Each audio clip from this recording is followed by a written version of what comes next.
25 Juli. Tadi itu vaksin dapatnya BioNTech. Thankfully. 6 months later. Halo guys, selamat pagi. Hari ini tanggal 25 Juli.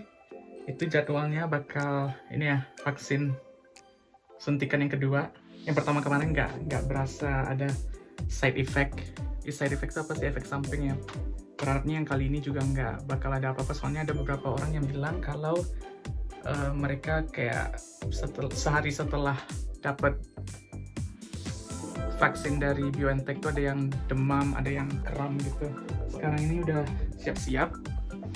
Yang harus disiapin kalau di Jerman ini, pertama itu kode dari universitas, di sini ada kodenya. Udah perlu dilihatin lah ya. Terus yang paling penting ini buku vaksinasi, ini yang dari WHO ya, yang langsung dari WHO. Kalau di Indonesia kan memang kayak langsung dikasih gitu setelah divaksin. Cuma kalau di sini memang kayak ada bukletnya gini. Terus di sini itu nggak cuma buat COVID vaksin aja, juga bisa kayak vaksin lainnya. Kayak ini contohnya, waktu itu aku pernah vaksin buat kayak gigitan kutu gitu, soalnya bisa bawa virus juga. Terus kayak hepatitis juga pernah dicatatnya di sana. Terus satu lagi yang perlu itu kartu asuransi. Ada lantar. Ini di dompet, jangan sampai ketinggalan. Nanti kalau ketinggalan ya suruh balik lagi.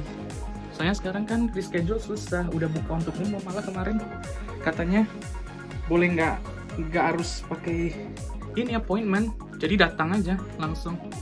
Jadi kalau tiba-tiba nggak bisa gitu kan susah lagi buat dapat, karena harus pakai jaket yang tipis. Soalnya ini padahal udah akhir Juli loh, cuma summernya tahun ini dingin, hujan terus. Nggak tahu kalau emang di Bremen yang begitu atau emang se-Eropa summer tahun ini tinggi. Soalnya spring kemarin, bulan musim semi itu berasa kayak autumn. Ini belum sampai, baru mau ngambil duit guys. We have 7 minutes before the next train is coming. Ini lagi mau ke ATM. Kalau di Jerman punya cash itu sangat penting. Gak tahu kenapa beberapa toko itu kayak toko Asia itu nggak nerima debit. Jadi harus punya cash. Kalau yang supermarket yang gede itu biasanya sepi ya, sepi banget ini kotanya. Antara karena corona atau gara-gara ini mau masuk bulan Agustus, biasanya summer vacation, minggu juga sih, dan lockdown, bukan lockdown parsial. Ini tuh di belakang katedral yang Bremen, itu menaranya di sana.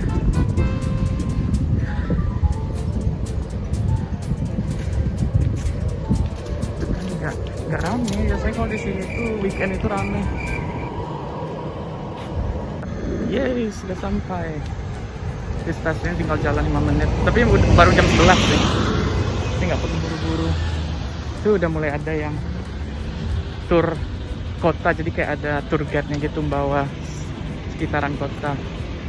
Cuma nggak seramai biasanya, atau mungkin karena Bremen juga bukan ini ya tujuan wisata di Jerman. Ada karnaval gitu di belakang. Nggak pernah denger juga sih, soalnya kan baru tahun pertama di sini. Jadi ini summer pertama.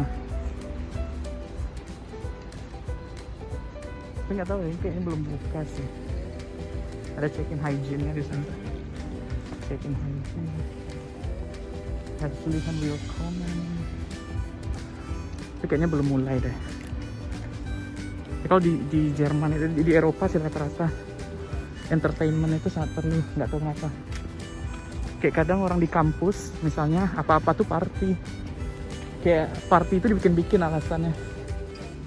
Karena di dalam itu nggak boleh taping sebenarnya, dan nggak boleh ngambil foto juga. Jadi I will be back when I'm done. So ciao. Halo, selamat malam. Sekarang udah jam 8. Cuma karena masih summer jadi yang nggak terlalu gelap. Ya udah 3 mingguan kayaknya dari terakhir kali di vaksin kedua. Vaksin itu kita bakal dapat kayak ini namanya IM sertifikat, artinya sertifikat setelah divaksin, terus bakal dikasih barcode. kayak gitu. Nanti kita bakal disuruh buat scan barcode-nya pakai app.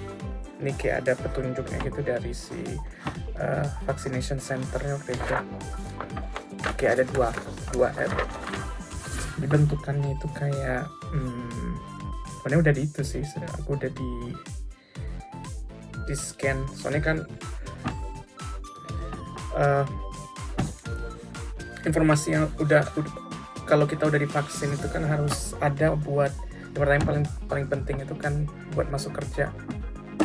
Biasanya kalau masuk ke gedung itu diperiksa dulu, jadi either peraturannya gitu kan. Kalau di Jerman sini ada nama tuh, nama orangnya, terus dibilang kan vaccination certificate fully vaccinated, terus bisa dilihat datanya yang lebih lengkapnya itu kayak gitu, ada nama, tanggal lahir, terus vaksin pertama tanggal berapa, vaksin kedua tanggal berapa, udah dicentang hijau kan. Kemana-mana harus liatin Kofpas, makanya dikasih namanya Kofpas, kayak paspor COVID kayak gitu kan.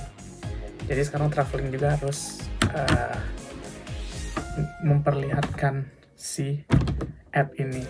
Kalau enggak ya harus tes kalau belum divaksin, atau kalau yang nggak mau, misalnya yang orang-orang anti-vax atau yang emang alergi sama vaksin, itu biasanya disuruhnya rapid test. Cuma mulai bulan ini ya, rapid test di Jerman itu udah nggak di cover lagi sama asuransi, jadi harus bayar. Di Jerman sendiri tuh vaksin yang ada itu kalau nggak salah cuma ada 4 ya sejauh ini. Yang paling umum itu Pfizer. 2 kali vaksin itu aku nggak merasa side effect yang gimana, cuma di bagian yang disuntik itu aja kayak kram. Terus Moderna, AstraZeneca, sama yang dari Amerika Johnson & Johnson. Cuma dengar-dengar yang bagi masyarakat yang divaksin AstraZeneca sama Johnson & Johnson harus ambil booster, either Moderna atau Pfizer, soalnya mereka itu yang RNA based. Kalau si AstraZeneca sama Johnson & Johnson itu masih konvensional, itu ya, apa sih namanya, komposisi vaksinnya. Terus untuk kasus COVID sendiri di Jerman itu udah bisa dibilang itu ya melandai, grafiknya udah kayak jarang banget ada yang terinfeksi, atau mungkin karena udah banyak yang divaksin, toko-toko udah buka. Di dalam toko masih tergantung negara bagian di Jerman, ada yang nggak mewajibkan pakai masker, ada yang kayaknya di Berlin itu udah nggak pakai masker sama sekali. Cuma kalau di Bremen itu kayaknya masih wajib. Itu aja sih. Jadi untuk traveling sekarang udah nggak sulit lagi, tapi tergantung ke negara mana juga ya. Misalnya kalau peraturan negaranya tuh zona merahkan si negara asal si pendatang ini, ya harus di karantina. Gitu juga kalau balik ke negara tempat kamu tinggal.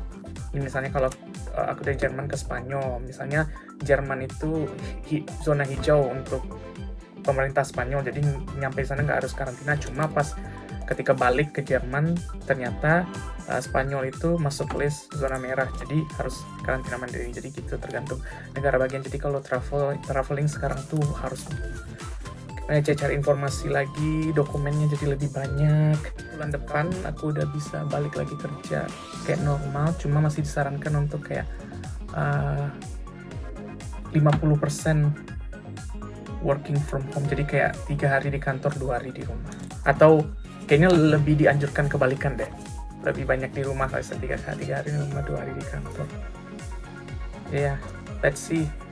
Kalau bisa don't take off your mask at least until next year maybe, karena dengar-dengar kayak beberapa negara kayak di Belanda itu udah diperbolehkan di dalam gedung aja kayak nggak perlu pakai masker. Itu kayak sekarang itu hal yang aneh, malah bukan hal yang aneh, kayak was-was aja. Jadi kalau bisa ya masker tetap makanya sampai hidung, jangan kebuka-buka walaupun ngomong. Jadi gitu aja, stay healthy, stay safe, and jangan lupa videonya di like boleh, di share paling direkomendasikan, dan kalau boleh, kalau tulus ikhlas di subscribe ya.